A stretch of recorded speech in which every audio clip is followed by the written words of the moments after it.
النهارده بقى هنعمل مع بعض البطايه الجميله ديت من غير لا سلق ولا تحمير ولا وجع دماغ زي ما بيقولوا.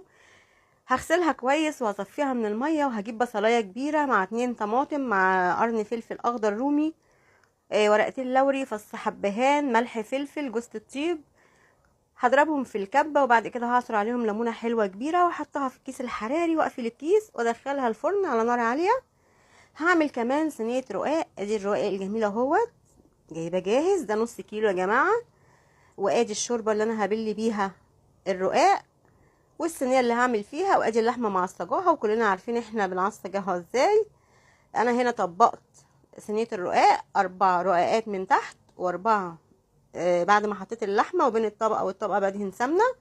ندخلها بقى الفرن بعد ما حطينا لها كوبايه الا ربع من الشوربه عشان ما تبقاش طريه. ما شاء الله، ادي صينيه الرقاق طالعه زي الفل. وانا حطيت يا جماعه صينيه الرقاق والبطايه بتستوي، عشان ما نقولش ايه لا نستنى البطايه بعد كده نحط الرقاق.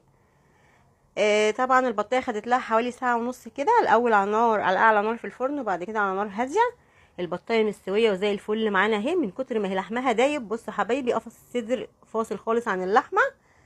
انا هنا فتحت الكيس، هدخلها بس ايه تاخد لون بعد كده في الشوايه، عشان عايزه لونها يبقى متحمر كده حلو.